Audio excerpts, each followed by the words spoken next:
ധർമ്മസ്ഥലയിൽ അടിമുടി ദുരൂഹതയാണ്. മുൻ ശുചീകരണ തൊഴിലാളി പറയുന്നതാണോ പോലീസ് പറയുന്നതാണോ വിശ്വസിക്കേണ്ടത്? കേസിൽ മുഖ്യസാക്ഷിയായ ചിന്നയുടെ വെളിപ്പെടുത്തൽ വ്യാജമെന്ന് പ്രത്യേക അന്വേഷണ സംഘം പറയുമ്പോഴാണ് അവിടെ നിന്ന് അസ്ഥികഷ്ണങ്ങൾ കണ്ടെടുത്തത്.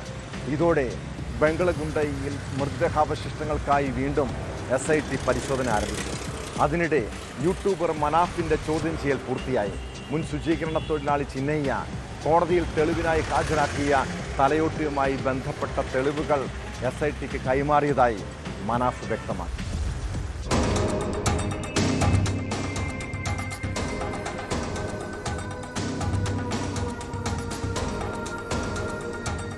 ധർമ്മസ്ഥലയിലെ ബംഗളഗുണ്ടിയിലാണ് മൃതദേഹാവശിഷ്ടങ്ങൾക്കായി SIT തിരച്ചിൽ പുനരാരംഭിച്ചത്. കൊല്ലപ്പെട്ട സൗജന്യയുടെ ബന്ധു വിട്ടൽ ഗൌഡ ചൂണ്ടിക്കാട്ടിയ ഇടങ്ങളിലാണ് പ്രത്യേക അന്വേഷണ സംഘം കുഴിച്ചു പരിശോധിക്കുന്നത്. ഒരു ഇടവേളയ്ക്ക് ശേഷം ബംഗളഗുണ്ടയിൽ നടത്തിയ പരിശോധനയിൽ ഒന്നിലധികം മൃതദേഹാവശിഷ്ടങ്ങൾ ലഭിച്ചിരുന്നു.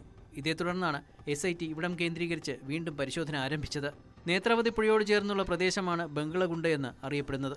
ഇവിടെ നിരവധി മൃതദേഹങ്ങൾ കുഴിച്ചിട്ടതായി വിട്ടല ഗൌഡ ഒരു കന്നഡ ചാനലിലൂടെ വെളിപ്പെടുത്തിയിരുന്നു. ഇതിനു പിന്നാലെയാണ് SIT നടത്തിയ പരിശോധനയിൽ 5 മൃതദേഹ അവശിഷ്ടങ്ങൾ കണ്ടെത്തിയത്. ഇവ വിദഗ്ധ പരിശോധനയ്ക്കായി ബംഗളൂരുവിലെ ഫോറൻസിക് ലാബിലേക്ക് അയച്ചിട്ടുണ്ട്. മുൻ ശുചീകരണ തൊഴിലാളി ചിന്നയ്യ തെളിവിനായി കോടതിയിൽ ഹാജരാക്കിയ തലയോട്ടി ബംഗളഗുണ്ടയിൽ നിന്ന് കുഴിച്ചെടുത്തതാണെന്ന് SIT അന്വേഷണത്തിൽ കണ്ടെത്തിയിരുന്നു.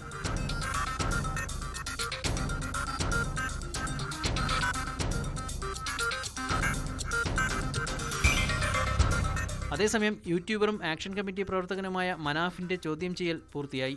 3 ദിവസമാണ് മനാഫിനെ SIT ചോദ്യം ചെയ്തത്. അന്വേഷണത്തിന് സഹായകരമായ നിർണായക തെളിവുകൾ SITക്ക് കൈമാറിയതായി മനാഫ് പറഞ്ഞു. മുൻ ശുചീകരണ തൊഴിലാളി ചിന്നയ്യ കോടതിയിൽ തെളിവിനായി ഹാജരാക്കിയ തലയോട്ടിയുമായി ബന്ധപ്പെട്ട തെളിവുകളാണ് SITക്ക് കൈമാറിയതെന്നും മനാഫ്. തികച്ചും സൗഹാർദ്ദപരമായ ഒരു അന്വേഷണമാണ് നടന്നുകൊണ്ടിരിക്കുന്നത്.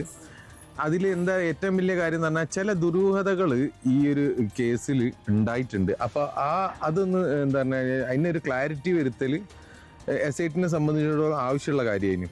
പ്രത്യേകിച്ച് ആ ഒരു തലയോട്ടിൻ്റെ കാര്യത്തിൽ അതിന് SITനെ ഏറ്റവും കൂടുതൽ നല്ല രീതിയിൽ സഹായിക്കാൻ ഞാൻ കാരണം സാധിച്ചിട്ടുള്ളത്. അതിലൊരു ചെറിയൊരു എന്താ പറഞ്ഞ കാര്യം എന്ന് പറഞ്ഞു കഴിഞ്ഞാൽ ഇവർ ഈ തലയോട്ടി കൊണ്ടുവന്നതിൻ്റെ ഒരു കൺഫ്യൂഷൻ ഉണ്ടായിരുന്നു.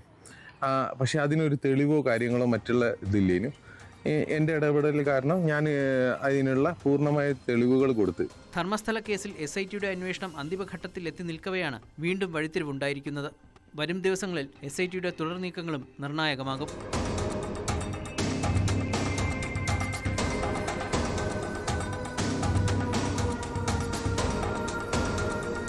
ന്യൂസ് 18 ധർമ്മസ്ഥല.